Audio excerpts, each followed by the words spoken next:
13 clés pour reprendre sa vie en main, un livre de Charles et Christophe Hutin. Introduction. Nous avons choisi de vous présenter 13 actions à mettre en place afin d'améliorer considérablement votre vie. Il est possible qu'elles le soient déjà toutes, et si c'est le cas alors vous avez une qualité de vie supérieure à 90% de la population, et nous vous en félicitons. Ce guide se présente sous la forme d'un conseil par jour. Vous ne pourrez pas mettre la totalité de ces actions en place immédiatement mais, au fur et à mesure. Chaque jour, découvrez une idée, et faites un focus sur ce point bien précis en travaillant honnêtement jusqu'à l'avoir accompli. Une fois fait, vous passerez au suivant. De nombreux scientifiques spécialistes en neurologie comportementale s'accordent à dire qu'une habitude, bonne ou mauvaise, se prend sur une durée pouvant aller de 21 à 30 jours selon les individus. Cela vous donne une idée de la répétition et donc de l'engagement que nécessite tout changement. Ces conseils simples, s'ils sont mis en œuvre, ont le pouvoir d'augmenter considérablement la qualité de votre vie. Vous n'avez rien à perdre à essayer, alors croyez en vous et en votre potentiel. Jour 1. Comment définir ses objectifs? Nous avons découvert les prémices de ce premier conseil bien avant de nous mettre, chacun, au développement personnel. Nous nous sommes tous engagés, un jour, à perdre du poids, à changer une attitude, à reprendre le sport. Ce genre d'action est soit créé par une alerte suite à une mauvaise attitude ayant entraîné un résultat désastreux, soit à l'occasion des vœux traditionnels du Nouvel An souvent associés à cette bonne volonté de se résoudre à changer certaines choses. La réalité nous prouve tous les jours que ces résolutions ne sont pas tenues dans le temps. Inutile d'être en début d'année pour prendre une bonne résolution, se fixer un but. Ne pas avoir d'objectif, c'est comme être en mer sans gouvernail pour vous guider. Avec de la chance, vous arriverez sur une île déserte, avec énormément de chance vous arriverez à vous retrouver dans un endroit sympathique, mais l'intérêt premier de vouloir arriver à une destination précise ne pourra être accompli. Il est essentiel de se fixer correctement des objectifs, la méthode SMART est une de celles que nous apprécions et qui nous semble être la plus simple à mettre en pratique. Elle se décompose en 5 modules complémentaires, spécifiques. Votre objectif ne doit pas être formulé de manière vague, il doit être précis. Par exemple, être riche, ce n'est pas spécifique. Avoir 1 million € de patrimoine, c'est précis, c'est défini précisément. Un objectif se formule au présent de l'indicatif en évitant soigneusement les dénégations comme par exemple, le 31 décembre 2011, je ne fume plus. Dites plutôt, le 31 décembre 2011, j'ai arrêté de fumer définitivement. Mesurable, vous devez savoir quand vous l'aurez atteint ou quand vous serez à 50% de votre objectif. Il doit être en termes de quantité, de temps et si possible contextualisé. Atteignable, s'il vous paraît un peu difficile, décomposez-le en plusieurs objectifs, cela vous paraîtra beaucoup plus simple. Attention, votre objectif doit être un peu ambitieux, il doit provoquer, chez vous, un léger inconfort sinon vous vous rendrez compte que cet objectif, une fois atteint, ne vous aura pas permis de grandir, de progresser réellement mais tout au plus satisfaire votre ego routinier. Réalisable, ne vous fixez pas non plus des objectifs inaccessibles tels que, par exemple, l'an prochain, je gagne au loto. Un objectif ne doit dépendre que de vous, de votre capacité à agir, à devenir meilleur. Temporellement défini, vous devez avoir une échéance, sinon vous pourrez très bien procrastiner, et ne jamais l'accomplir. Si une date butoir est écrite, cela vous incitera à l'action car vous vous êtes engagé à respecter un délai. Un mode opératoire est nécessaire dans la définition des objectifs sachant qu'une optimisation de votre avenir demande de travailler sur des objectifs à 1, 3, 5 et 10 ans. Vos objectifs de cette année seront décomposés en plusieurs actions à réaliser chaque mois, voire chaque semaine et sans doute chaque jour. Vous devez les découper pour que cela ne vous soit pas trop désagréable et ne vous décourage. Celui qui déplace la montagne, c'est d'abord celui qui enlève les cailloux. Il est important d'agir, particulièrement, dans ces 4 domaines, finances, relations, professionnelles, santé. Ne vous fixez pas trop d'objectifs à la fois. 3 objectifs à suivre en même temps est un rythme accessible à tous. Une fois l'objectif réalisé, il est nécessaire d'en définir un autre, toujours dans le même domaine, afin que vous preniez cette habitude de progression, d'optimisation de votre potentiel. Il est plus facile d'accomplir une tâche que d'expliquer pourquoi vous ne l'avez pas faite. Martin Van Buren. Jour 2. Comment déjouer les pièges de l'état d'esprit routinier? Aujourd'hui, je vais vous parler d'une chose très importante, faire ce que l'on aime et aimer ce que l'on fait. Pour s'épanouir pleinement, il est primordial de créer en vous une ambiance positive, surtout lorsque votre travail n'est pas votre passion. Aller au travail en traînant les pieds ne permet pas de créer en vous cette condition porteuse nécessaire, cet état d'esprit d'accomplissement positif qui vous rendra la tâche plus facile. Explication: aborder une tâche quelle qu'elle soit de manière négative vous enferme, réduit votre capacité à voir des opportunités, à percevoir ce qui pourrait vous rendre la tâche plus agréable et l'accomplir de manière optimale. Nous vous proposons 2 solutions. 1. Changez votre état d'esprit.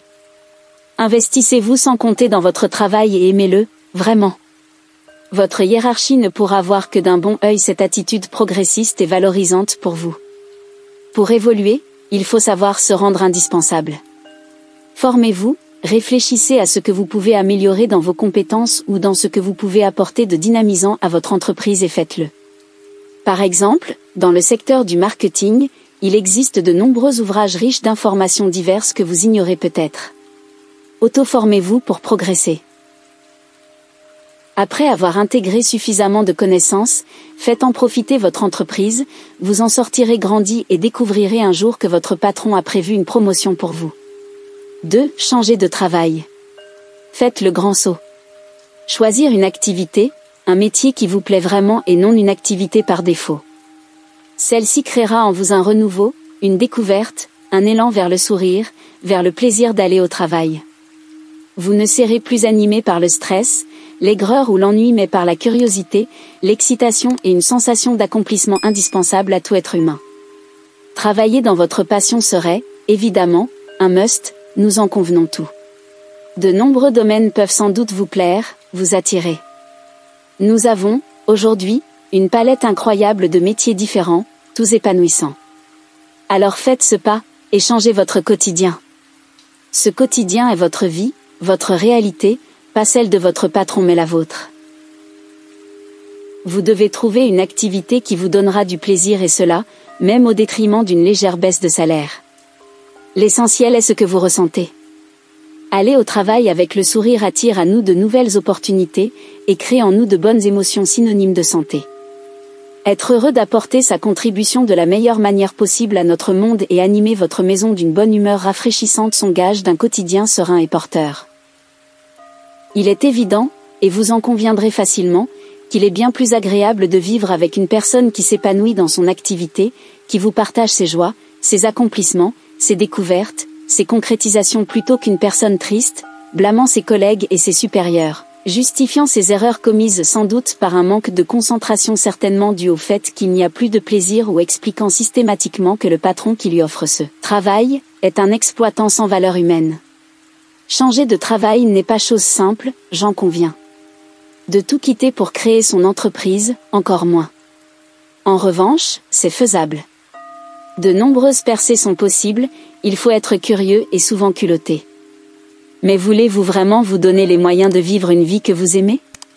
Celle dont vous rêviez lors de vos nuitées enfantines ou celle, peut-être la même, que vous continuez, secrètement, d'alimenter aujourd'hui. Aujourd'hui, gérer sa carrière ne sera plus seulement gérer un passé mais surtout anticiper un futur probable, anonyme. Jour 3. Apprenez à vous entourer des bonnes personnes. Aujourd'hui, nous allons vous demander de faire une chose peu commune et qui pourrait déstabiliser certains d'entre vous. Analysez votre cercle d'influence. Nous sommes la moyenne des 5 personnes que nous fréquentons le plus, disait Jim Rohn, l'auteur du best-seller « Stratégie de prospérité » et par ailleurs, mentor d'Anthony Robbins. Il y a de fortes chances que la fréquentation de personnes dites « négatives », c'est-à-dire naturellement tournées vers la critique et la dérision, vous rende à votre tour, par effet de miroir, négatif. Par exemple, pour vous faire comprendre l'impact de l'effet miroir, lorsque nous demandons aux personnes qui fument avec qui elles ont commencé, la majorité nous répondent « avec des amis ». Il est évident que nous ne vous demandons pas de ne plus voir vos amis mais de prendre conscience de l'influence qu'ils exercent sur vos habitudes et vos rituels qui font votre réalité. Vivez-vous inconsciemment par procuration, sous le couvert de personnes influentes ayant un caractère plus fort que vous, une identité dominante ou vivez-vous vraiment pour vous-même? Posez-vous cette question très importante honnêtement. Accomplir vos objectifs vous demande de ne pas vous laisser influencer par des personnes peu enthousiastes qui vont à l'encontre de vos valeurs et de ces objectifs si importants pour vous représentant votre vie. Pour ce faire, Jim Rohn suggère de donner une note à vos amis en utilisant cette échelle de valeurs très pertinente, entre 0 et 5, ces personnes sont trop souvent négatives, elles ont peu d'ambition, se plaignent presque par habitude ou rabaissent les autres méchamment afin de dominer. Ne les fréquentez plus ou limitez prestement leur fréquentation. De 6 à 7.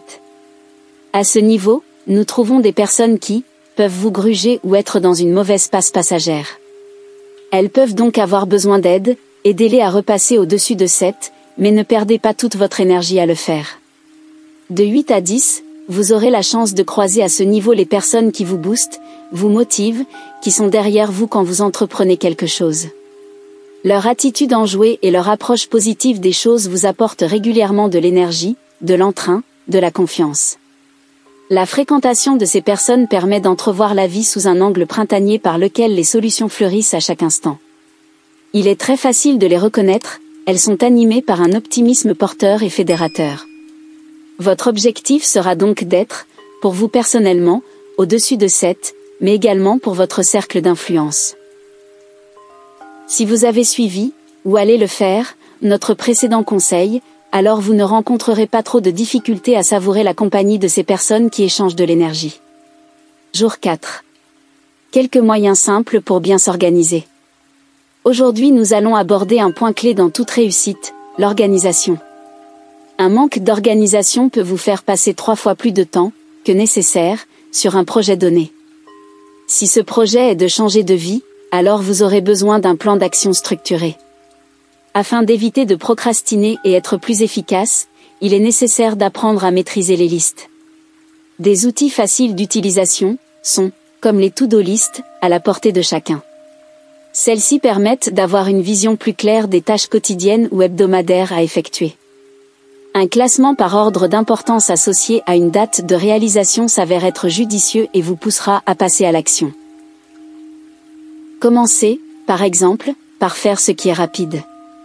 Vous pouvez, également, reporter au lendemain les actions que vous n'avez pu concrétiser la veille. Celles-ci seront à effectuer en priorité le lendemain. En un clin d'œil, une vision claire et précise des tâches restantes in situ, grâce à ces techniques simples et très puissantes, permet de réaliser sa journée en toute sérénité. L'utilisation d'un agenda est vivement conseillée car vous devez optimiser l'accomplissement de votre journée. Celui-ci vous aidera à mettre en place vos plans d'action journaliers, hebdomadaires ou mensuels.